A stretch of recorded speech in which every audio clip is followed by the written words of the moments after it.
نحمده ونصلي ونسلم على رسوله الكريم أما بعد فأعوذ بالله من الشيطان الرجيم بسم الله الرحمن الرحيم إنا أعطيناك الكوثر فصل لربك وانحر إن شانئك هو الأبتر صدق الله العظيم وصدق رسوله النبي الكريم نام احمد چون چنی یاری کند تاکہ نورش چون مددگاری کند سید و سرور محمد نور جان بہتر و مہتر شفیع مجرمان کی محمد سے وفات ہونے تو ہم تیرے ہیں یہ جہاں چیز ہے کیا لوح و قلم تیرے ہیں ہم تو ثنا کے بعد درود شریف کا نذرانہ پیش کرنے کی سعادت جو حاصل ہوئی، اللہ تعالیٰ سب کو حق پر قائم رکھنے کی توفیق عطا فرمائے اور مجھے حق بولنے کی توفیق عطا فرمائے۔ یہ جو ایام ہیں یہ ذو الحجہ کے ایام چل رہے ہیں، پہلے عشرے کے جو ایام ہیں ان کی بہت ہی زیادہ فضیلت ہے۔ حضور اکرم صلی اللہ علیہ وآلہ وسلم نے فرمایا، حدیث پاک ہے، یہ جو ایام ہے اس کی اس طرح قدر و قیمت ہے، اگر کوئی شخص ایک دفعہ کوئی بھی نیکی کرتا ہے تو اس کا اجر و ثواب بہت زیادہ ہے، اس کا اجر و ثواب دگنا ہے۔ صحابہ کرام نے فرمایا آپ صلی اللہ علیہ وسلم سے کہ حضور یہ قربانی کا مقصد کیا ہے؟ تو آپ نے فرمایا سنت ابیکم ابراہیم، یہ تمہارے باپ حضرت ابراہیم علیہ السلام کی سنت مبارکہ ہے۔ تو اس سے اخذ ہوا کہ قربانی کا مقصد فلسفہ یہی ہے کہ ہم حضرت سیدنا ابراہیم علیہ السلام کے نقش قدم پر چلتے ہوئے اس مبارک فریضہ کو سر انجام دیں۔ حالیہ دنوں میں جو کچھ بھی چل رہا ہے سوشل میڈیا پر قربانی کی آمد ہے، ہر کوئی اپنے ذوق و شوق سے قربانی کی خرید و فروخت کر رہا ہے۔ اللہ تعالیٰ تمام قربانی کرنے والوں کو اس کا اجر و ثواب نصیب فرمائے اور ہم کو بھی اس مبارک فریضہ پر عمل کرنے کی توفیق عطا فرمائے۔ تو قرآن مجید میں ارشاد ہے، اللہ تعالیٰ فرماتے ہیں لَن يَنَالَ اللَّهَ لُحُومُهَا وَلَا دِمَاؤُهَا وَلَكِنْ يَنَالُهُ التَّقْوَى مِنْكُمْ، کہ جو تم لوگ قربانی کرتے ہو نہ تو مجھے اس کا گوشت پہنچتا ہے نہ تو اس کا خون پہنچتا ہے۔ تو آگے فرمایا وَلَكِنْ يَنَالُهُ التَّقْوَى مِنْكُمْ، میرے پاس صرف پرہیزگاری جو ریاکاری سے پاک ہو وہی پہنچتی ہے۔ جس طرح لوہے کو زنگ کھا جاتا ہے اس طرح ریاکاری انسان کو اندر سے ختم کر دیتی ہے۔ تو اللہ تعالیٰ صحیح مسلم شریف میں حدیث پاک ہے کہ قیامت کے دن اللہ تعالیٰ اس شخص کو اٹھائے گا اور اس سے سوال پوچھے گا جو شخص ساری زندگی اللہ تعالیٰ کی راہ میں جہاد کرتا رہا، اللہ تعالیٰ کی راہ میں لڑتا رہا، اللہ تعالیٰ پوچھے گا کہ تو کیا کرتا رہا ساری زندگی، تمہیں میں نے موقع دیا، زندگی دی، تو کیا کرتا رہا؟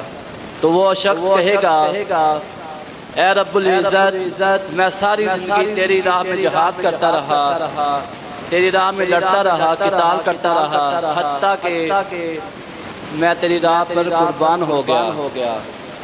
مجھے موت آ گئی، قتل کیا گیا، تیرے نام پر قتل کیا گیا۔ اللہ تعالیٰ فرمائے گا ہاں بالکل اسی طرح ہے کہ تو لڑتا بھی رہا، تو قتال کرتا رہا، تو میری راہ پر اسلام کا بول بالا کرتا رہا، اسلام کا علم بلند کرتا رہا، لیکن یہ جو کچھ تو کرتا رہا ہے کیا یہ تو میری رضا کے لیے کرتا رہا ہے؟ تو اللہ تعالیٰ تو انسانوں کے دلوں کے بھید بھی جانتے ہیں۔ اللہ تعالیٰ فرمائے گا نہیں یہ تو میرے لیے نہیں کرتا رہا، یہ تو کس کے لیے کرتا رہا؟ محض اپنے لیے کرتا رہا ہے۔ کس طرح اپنے لیے کرتا رہا ہے؟ تیرے دل میں یہ آرزو تھی کہ لوگ مجھے بہادر سمجھے، تیرے دل میں شجاعت کی آرزو تھی کہ میں لڑوں تو لوگ سب کہیں کہ یہ فلاں کتنا بہادر ہے، یہ اتنا بہادر ہے کہ ایک اکیلا ہی 10-20 سے جگڑ جاتا ہے، 10-20 کے مقابلے میں اکیلا ہی میدان جنگ میں بے خطر کود جاتا ہے۔ تو صرف اپنی شجاعت کو دکھانے کے لیے، اپنی بہادری کو دکھانے کے لیے، اپنے لیے تو یہ سب کرتا رہا ہے۔ اور تیرا ایک دفعہ بھی تیرے دل میں میرے لیے، تمہارے دل میں یہ خیال نہ آیا کہ یہ جو کچھ کر رہا ہوں یہ میں محض اللہ تعالیٰ کے لیے کر رہا ہوں۔ تو اللہ تعالیٰ فرمائے گا اے فرشتو اسے لے جاؤ اور جہنم میں الٹا لٹکا کر پھینک دو، کیونکہ اس کے دل میں ریاکاری تھی، ریاکار تھا، یہ جو کچھ کرتا تھا صرف اپنے لیے کرتا تھا، میرے لیے نہیں کرتا تھا۔ گویا یہ ساری زندگی جہاد تو کرتا رہا، ساری زندگی میری راہ میں لڑتا تو رہا، اسلام کا علم بلند تو کرتا رہا، لیکن اس کے دل میں ایک دفعہ بھی یہ خیال نہ آیا یہ جو کچھ کر رہا ہے وہ میں اللہ کی رضا کے لیے کر رہا ہے، بلکہ یہ اس گمان میں رہا کہ لوگ مجھے بہادر سمجھے، لوگ مجھے شجاعت والا سمجھے، اس لیے اے فرشتوں اسے لے جاؤ چپکا دو۔ اور دوسری ریاکاری کے اللہ تعالیٰ مثال اس طرح بیان کرتے ہیں، ایک عالم ہے نا، عالم وہ ساری زندگی علم حاصل پہلے کیا، پھر علم تقسیم کیا، اپنے بہت بے شمار شاگرد بنائے، عالم بنائے، ساری زندگی اللہ تعالیٰ کے راہ میں دین کی سربلندی کرتا رہا، دین پڑھاتا رہا۔ تو جب اللہ تعالیٰ فرمائے گا اے شخص تو کھڑا ہو، تو میرے لیے کیا کرتا رہا؟ وہ کہے گا کہ میں ساری زندگی اے اللہ پاک تیرا ذکر بلند کرتا رہا ہوں، تیرا علم پڑھاتا رہا ہوں، لوگوں تک تیرا پیغام پہنچاتا رہا ہوں۔ اللہ تعالیٰ فرمائے گا یہ تو کس لیے کر رہا تھا؟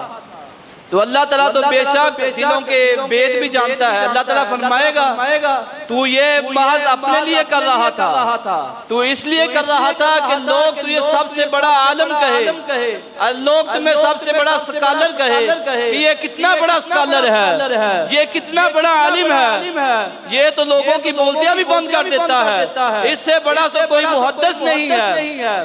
اللہ تعالیٰ فرمائے گا تیرے دل میں ریاکاری تھی، تیرے دل میں کیا تھا؟ ریاکاری تھی، اس لیے اب تیرا ٹھکانہ پتہ ہے کیا ہے؟ تیرا ٹھکانہ جہنم ہے، اللہ تعالیٰ اس سے بھی جہنم واصل کر دے گا۔ تو حضور اکرم صلی اللہ علیہ وسلم نے فرمایا جو یہ ریاکاری ہے نا یہ شرک اصغر ہے۔ کیا ہے؟ شرک اصغر ہے۔ اس لیے ہم جو بھی قربانی لیتے ہیں یا جو بھی عمل کر رہے ہیں، کیا کبھی ہم نے اپنا محاسبہ کیا ہے؟ کیا کبھی سوچا ہے کہ جو کچھ کر رہے ہیں کیا یہ ہم اپنے لیے کر رہے ہیں یا اس پاک ذات کے لیے کر رہے ہیں؟ کبھی سوچا ہے؟ اس لیے ہمیں کیا چاہیے؟ جو بھی عمل کریں، چاہے وہ پھر قربانی ہو، چاہے پھر وہ روزہ ہو، چاہے پھر نماز ہو، چاہے پھر وہ زکوٰۃ ہو، جو بھی نیک عمل ہو اس میں ہماری واحد نیت کیا ہونی چاہیے کہ یہ محض کس لیے کر رہا ہوں؟ یہ میں مخلص ہو کر اللہ تعالیٰ کی ذات کے لیے کر رہا ہوں۔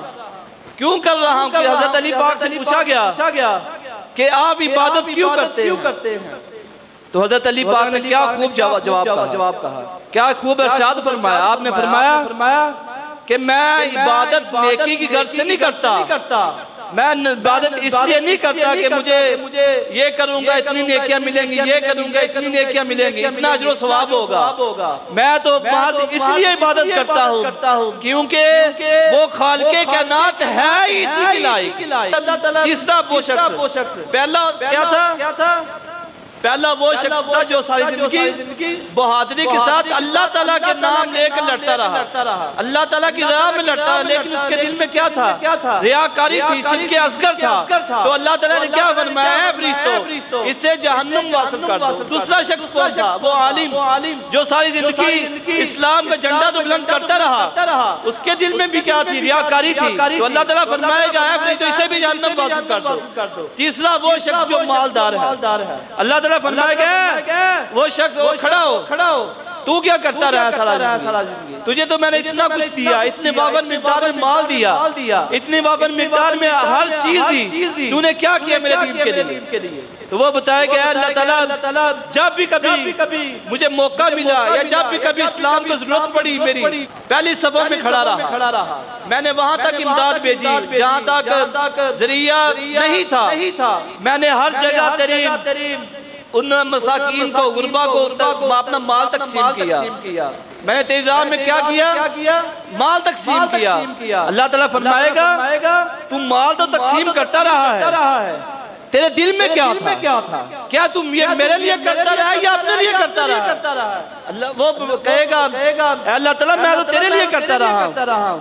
پھر اب یہ آیت آتی ہے اليوم نختم على افواہہم وتکلمنا ایدیہم وتشہد ارجلہم بما کانوا یکسبون، کہ اللہ تعالیٰ فرمائے گا اس دن نہ منہ تمہارا خاموش ہو جائے گا، نہ تمہاری زبان حرکت کرے گی، پھر جسم کا ہر ایک اعضاء حرکت کرے گا، وہ بتائے گا، پھر اس دن تمہارا دل بھی بولے گا، تمہارے ہاتھ بھی گواہی دیں گے، تمہارے پاؤں بھی گواہی دیں گے، حتیٰ کہ تمام اعضاء گواہی دیں گے، اور یہ کہیں گے کہ اللہ تعالیٰ یہ جھوٹ بولتا ہے۔ اللہ تعالیٰ فرمائے گا تو جھوٹ بول رہا ہے، تیرے دل میں ریاکاری تھی، تو یہ کہتا تھا کہ لوگ مجھے یہ کہے یہ کتنا بڑا اللہ تعالیٰ کی راہ میں تقسیم کرنے والا شخص ہے، یہ کتنا بڑا اللہ تعالیٰ کی راہ میں تقسیم کرنے والا شخص ہے، یہ اللہ تعالیٰ کی راہ میں اتنا دیتا ہے، یہ تو بہت ہی سخی شخص ہے، یہ تو جہاں اسلام میں ضرورت پڑی اس نے وہاں تک امداد بھیجی، لیکن اللہ تعالیٰ تو دلوں کے بھید بھی جانتا ہے۔ اللہ تعالیٰ فرمائے گا تو جھوٹ بولتا تھا، لوگ خواہ تجھے بہت بڑا نیکی پرہیزگار متقی سمجھتے رہے، یہاں تک کہ تمہیں دفنا بھی دیا یہ سمجھتے ہوئے، لیکن میں تو جانتا ہوں تمہارا دلوں کے راز بھی جانتا ہوں۔ اللہ تعالیٰ فرمائے گا تو بھی ریاکاری کرتا رہا، اللہ تعالیٰ فرمائے گا اے فرشتوں اسے بھی لے جاؤ جہنم واصل کر دو۔ اس لیے ہم جو قربانیاں کرتے ہیں نا کوشش کیا کریں کہ اس میں ریاکاری جیسا کوئی عمل داخل نہ ہو، ہم جو بھی عمل کریں محض اللہ تعالیٰ کی رضا کے لیے کریں،